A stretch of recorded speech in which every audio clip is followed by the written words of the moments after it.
বিখ্যাত সাহিত্যিক সঞ্জীব চট্টোপাধ্যায় একটি বিখ্যাত বক্তব্যের শেষ অংশ পাঠ করে শোনাচ্ছি। বক্তব্য বিদ্যা মায়া আর অবিদ্যা মায়া। শুরু করছি।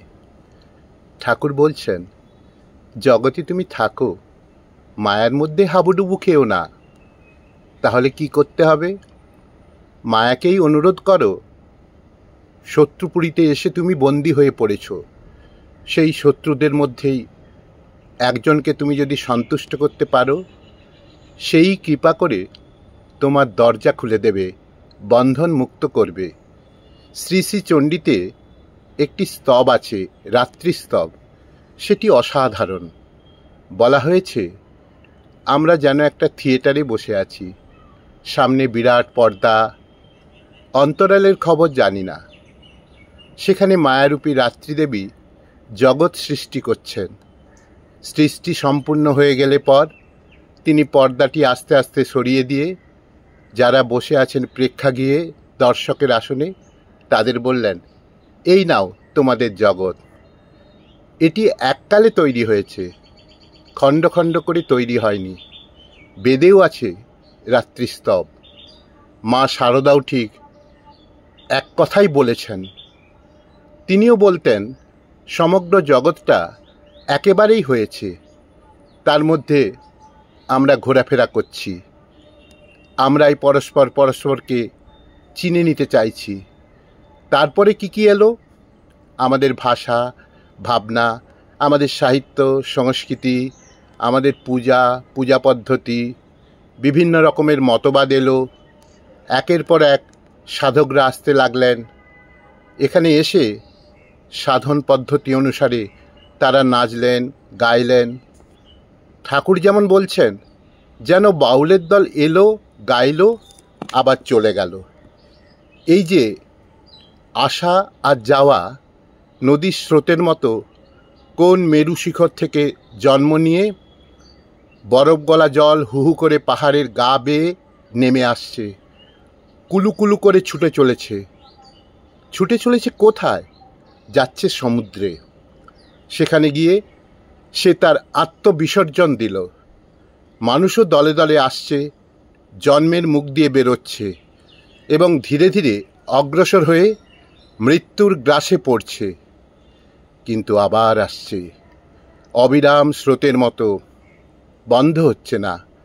ভগবান শ্রীরামকৃষ্ণ মাস্টারমশাইকে এইটাই বোঝাচ্ছেন, এই জগৎ তোমাকে থাকতে হবে সব কিছু নিয়ে।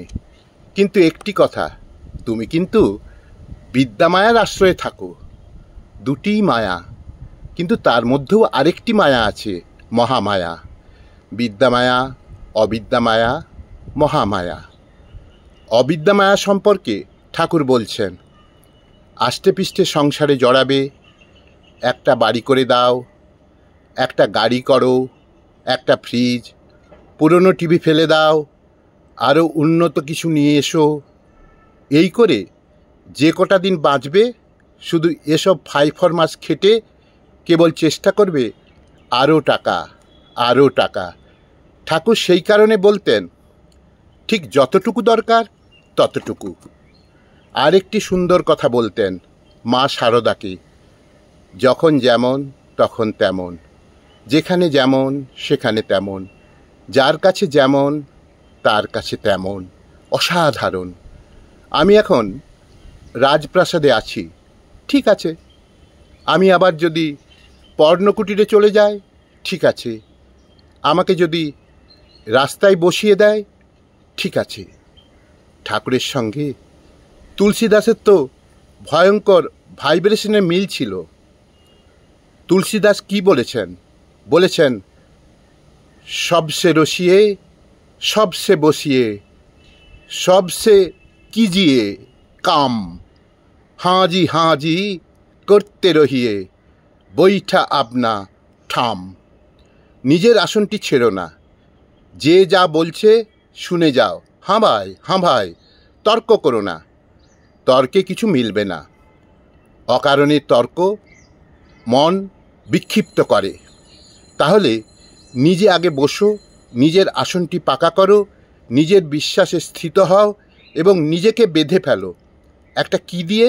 না, এমন একটা শৃঙ্খল দিয়ে বাঁধো যার মধ্যে বিশৃঙ্খলা বলে কোনো শব্দ নেই, এবং জীবনটাকে একেবারে সেই রকম করো যেন একেবারে নিয়মে বাঁধা। সবচেয়ে বড় কথা হচ্ছে আমার ইচ্ছে। সেই ইচ্ছেটাকে সমর্পণ করে দাও মায়ের কাছে, মায়ার কাছে।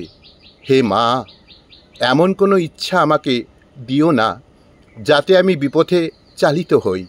ঠাকুর তাই বারবার বলছেন, অবিদ্যা মায়া আর বিদ্যা মায়া বিদ্যা মায়ার সাথেই থাকুক। অবিদ্যা মায়া আর বিদ্যা মায়া বিদ্যা মায়ার সাথেই থাকুক।